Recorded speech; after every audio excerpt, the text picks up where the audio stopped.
What made you instantly realize this friend is not a real friend? When he only called me when he needed something. It didn't hit me until much later. When you decide to let them be the one to reach out. And you never hear from them again. I had this friend in school. Each year there was a fun fair in our city. All students received vouchers for a drink and something to eat. This friend complained the whole day that she had no one to accompany her to the fun fair. So, stupid me offered to go with her. Once we arrived, we met another friend of hers. And another, and another. Until we were a group of 5 or 6 people. I didn't know anyone and was basically just walking behind them. This friend took me aside and said, "My friends think you are annoying, and we would like you to leave." It was a pleasure to see that she failed her exams a year later. I had been giving rides to a girl I thought was my friend. To and from school in high school. She wasn't really supposed to ride with other teens, but due to her mother's work hours we could easily pull this off. I thought we were close. One day while on the way home my brakes went out. We were about 2 blocks from her gated neighborhood.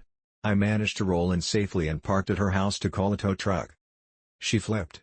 Told me I couldn't stay. She knew my brakes were not working, as she had also been terrified when we couldn't stop.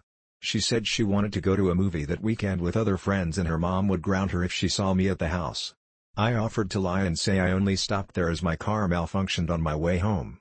I had to pass her neighborhood on my way home anyways. She refused. Started to scream at me. She didn't care what happened, I had to go. Started to call the guard at the front gate to tell them I had broken in and was threatening her. I left her and that friendship that moment.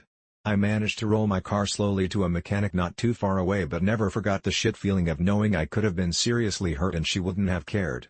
She wanted to see a movie.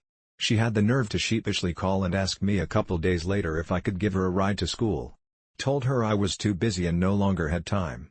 After all, I wanted to help her obey her mom's rules. She rode the bus till she graduated. Finding out they have an inner circle group chat, but I'm the only one not in it. Talking behind my back about private stuff. When the only time we hung out is when I initiated making plans. When they love the idea of me shining, but behind their shadow, I could never do or achieve anything above them, and when I did, they would get jealous. At lunch, she was sitting with her boyfriend, I was sitting with our friend circle. She came up to me, guilted me into sitting with her and her boyfriend, and then proceeded to ignore me for the rest of lunch. She didn't care about me, she just didn't want me talking to the friend circle that she had abandoned for her boyfriend. When I pointed this out to her, she called me a jealous bitch. Ah, high school. How I don't miss thee. Constantly one-ups me. A real friend is happy for you. When he fingered my wife,